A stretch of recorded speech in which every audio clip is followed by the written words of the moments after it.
مرحبا يا شباب ومرحبا يا صبايا، كيفكن؟ شو أخباركن؟ شو في ما في؟ إن شاء الله بخير. شو عاملين أو شو عم تعملوا؟ اليوم يوم السبت 30 ديسمبر، السنة خلصت، سنة 2023 خلصت. بتمنى إنه انتو أنجزتوا وساويتوا أشياء كتير بهاي السنة، وبتمنى كمان سنة 2024 سنة إيجابية لإلكن ومعباية بالمفاجآت الحلوة. واليوم بصراحة قبل ما نخلص سنة 2023 حابب أحكي لكم وخبركن عن شوية أفكار جديدة يلي أنا تعلمتها مشان تتعلموا العربي بشكل أسرع. وقبل ما نبلش، أنا أول شي حابب أشكر كل الأشخاص يلي اشتركوا بالباتريون بيج. شكرا كتير لدعمكم. Thank you very much for every person who participate in my Patreon page. I really appreciate this, and I will keep doing more work and more new ideas for 2024. But in this episode, I'm going to share with you the top 3 most frequent asked questions about learning Arabic, along with additional tips that will help you gain complete clarity on this subject. So whether you are just starting out or have paused your learning journey or are already on your way to fluency, these tips will guide you towards taking your Arabic skills to the next level by 2024. Now let's start with the first question. What is the Arabic language? Now I know many of you know this question, but I still receive hundreds of emails asking me the same question. So I need to repeat this to you, especially to the new students, so you have a clarity about where to start. So in the Arabic language, there are Arabic dialects and modern standard Arabic. The main 3 dialects that are taught: first, Levantine Arabic, which is spoken in the Levant region. Then we have the Gulf Arabic. And finally, we have the Egyptian Arabic. Currently, the most popular dialects requested are Levantine Arabic, and recently Gulf Arabic has become more popular due to many people in the West wanting to move to the UAE, the Emirates, to find better jobs and better lifestyle.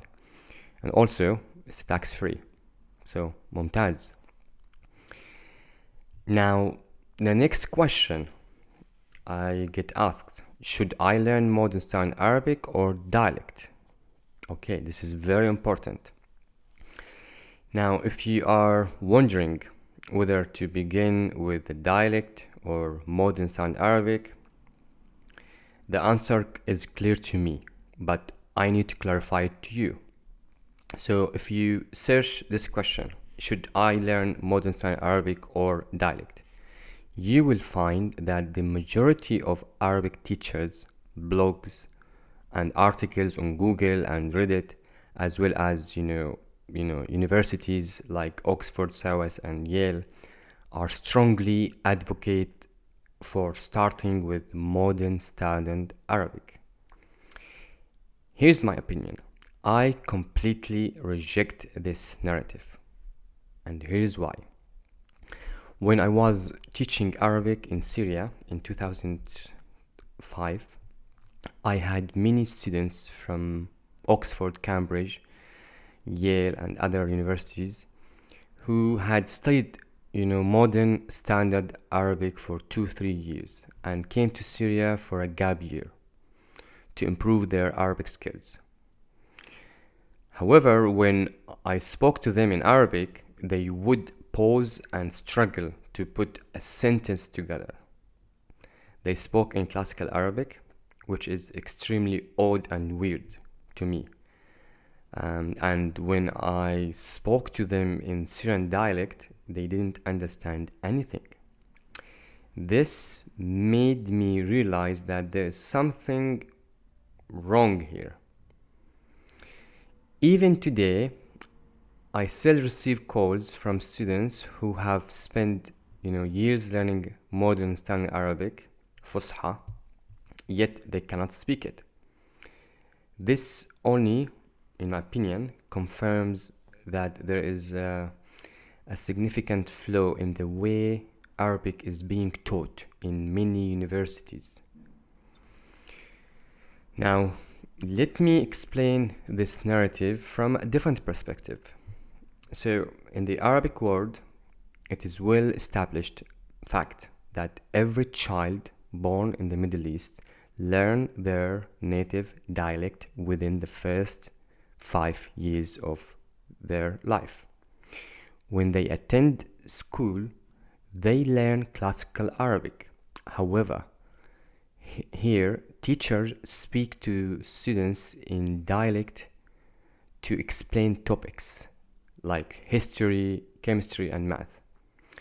This is because modern standard Arabic has been taught passively. So as we advance towards, high school and university, we can speak it. So a highly educated, Syrian, Lebanese, who reach, university level and master, they can speak this language if they want. But we choose not to, unless we become like a TV presenter or politician or the president, for example. So based on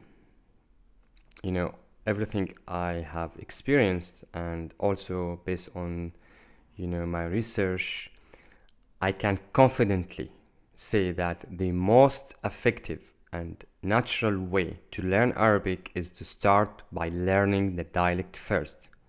I have done it with all my students, and I've seen huge transformation. I've seen big difference. Because this approach not only gives students an immediate boost in their confidence, but also give them a powerful motivation to continue learning. On the other hand, starting with Fusha and then transition to dialect can be very frustrating and really difficult and confusing, and it will lead many students to give up after a year or two. And I've seen this happening many times with students reaching out to me after 4 years of studying Fusha, only to tell me later that it's too difficult to continue, so they give up. And after that, they realize that, after 10 years, they realize, I need to go back to learning Arabic. And they started to learning dialect after discovering my, method. And they get motivated to learn Arabic again. So that is something I want to make it clear to everyone who about to start learning Arabic, or for people who have still confusion. So this will give you clarity for 2024 to understand how to go about the Arabic language. Now, once you have mastered one dialect of Arabic, you can easily transition to modern standard Arabic. And this is how we do it. This is how I do it usually.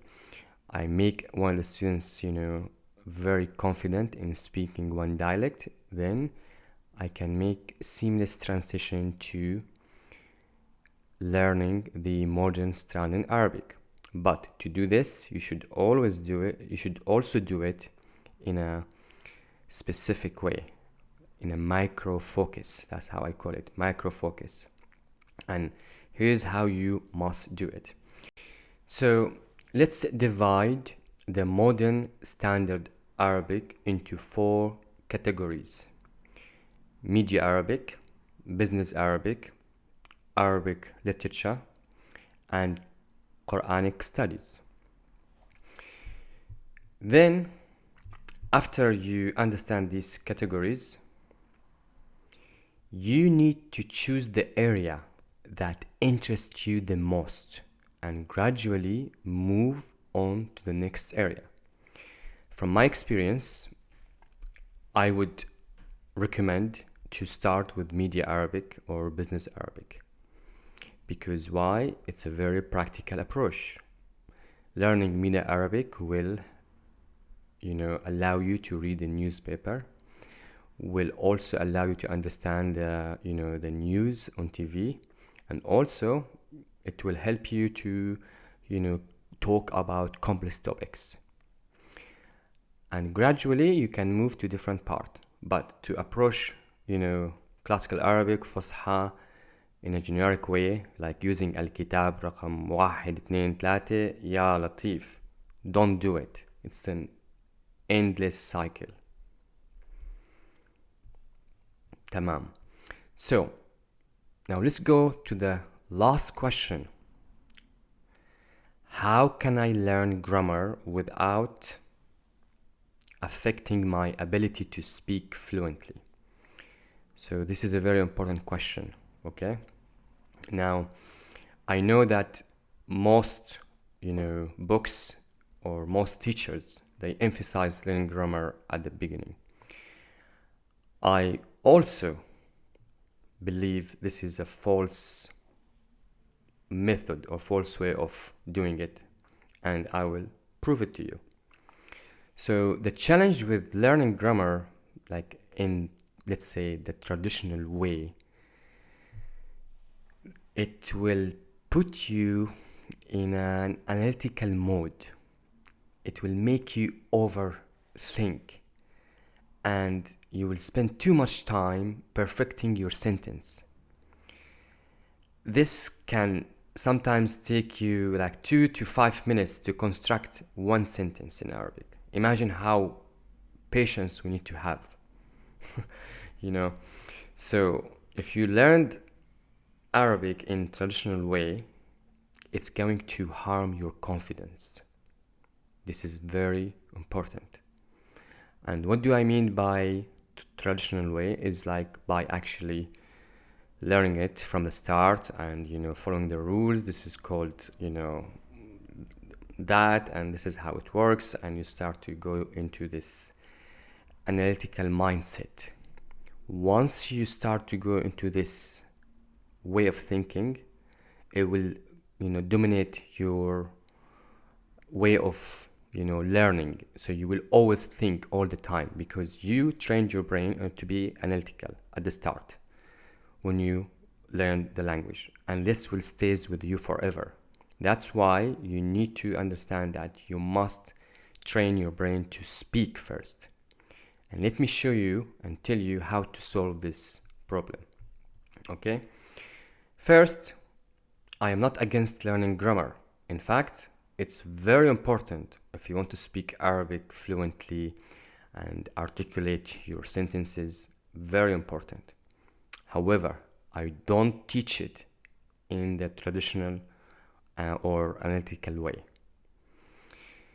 And here is how I teach it to my students in my method. So I use like mini strategies. So I'm going to share with you one of them, which called spotting patterns first, then understanding the rules later. Again, spotting patterns first, then understanding the rules later. So let's say that I want to teach you the past tense verb in the I form. So first, I will teach you, for example, 5 verbs. أكلت, رحت, شربت شفت. Then I will make you construct sentences, like where did you go? When رحت? You say I went to the school. رحت على المدرسة. Without explaining anything, I will just tell you like this is means I went. That's my first focus. And then I will make you practice this verb in a sentence in a practical way. After that, I will ask you to identify any patterns in the four verbs like أكلت, شربت, رحت. And you will say there's this it at the end. I say okay. When you see that it means past tense. And that's all you need to know for now. I just present the idea in a form of pattern and explain it a little bit, especially if you are an absolute beginner. Then as you start to gain, confidence and improve your speaking skills, I will teach you how to form the past tense properly. I will explain the concept in a more comprehensive manner. Now, at that moment, the students will have like a sudden realization, like the aha moment experience. And that will make that rule stick in their mind without going into this, analytical thinking. It will be like part of their speaking. In fact, it will make their speaking even better. So the main point I'm trying to explain to you, grammar has to be presented in a practical sense, as I explained here. And it has to be presented in a small quantity, like little bit, where you need it the most. And it depends on your level. And then, later on, when you are confident speaking and your mind is, like more into the speaking mode, not the analytical mode, learning grammar gonna be amazing. Gonna enhance your speaking. You're gonna even learn faster. So again, spotting the pattern first and analyze later. Make sure you understand this concept. تمام شباب, that's everything. هذا كل شي كان بدي احكي لكم عنه. I hope, بتمنى انه استفدتوا من هاي الحلقة. I hope this episode, adds some value and give you more clarity about how you're going to approach the Arabic language in 2024. Now, of course, if you want to master this language and you need more help and support, you can check the links below this episode and choose the